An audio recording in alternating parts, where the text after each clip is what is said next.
A outra coisa que eu acho que também é interessante é o outro período de vocês, mulheres, que acaba sendo muito importante, muito rico, que é o período da perimenopausa, né? Então, esse período da perimenopausa faz com que a gente tenha algumas curiosidades. Ou seja, na perimenopausa, a mulher começa a sofrer, por conta das variações hormonais, uma série de sintomas vasomotores, né, como calor, sudorese noturna. Muitas mulheres reclamam de acordar empapadas, ensopadas mesmo, com mais sudorese, ou terem calores noturnos que fazem fragmentação de sono.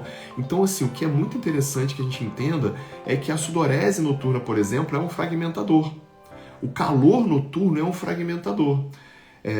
Então, a gente precisa entender que os fenômenos clínicos da perimenopausa também são fragmentadores, geram sono mais leve e superficial e vão gerar sono não reparador. Então, a perimenopausa faz com que a gente tenha naturalmente um sono mais leve e fragmentado, tá? Então, isso é fato.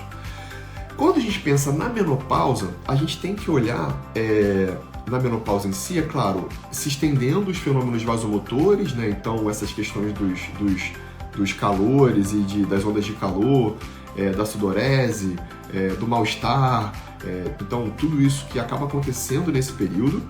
A gente também tem que lembrar que na menopausa, as mulheres, por conta da redução do estrogênio e do progestágeno, né, e da progesterona especificamente, da alteração endócrino-metabólica que acaba acontecendo nas mulheres, elas vão ter mais chance de ter distúrbios do sono. Então, assim, mulheres na menopausa e na perimenopausa, elas vão ter mais insônia, vão ter mais ronco e vão ter mais apneia do sono também.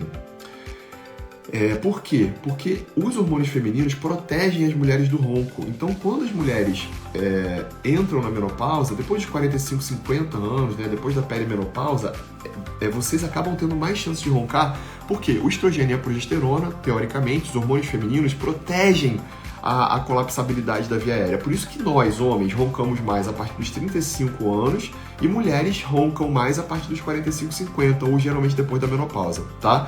Então, os distúrbios do sono são realmente mais comuns nesse período pós-menopausa, e a gente reconhece que propriamente a progesterona e o estrogênio, né, e a sua redução pelas mudanças hormonais típicas dessa faixa etária também impactam negativamente e influenciam o sono, tá? Então, classicamente pelo próprio estado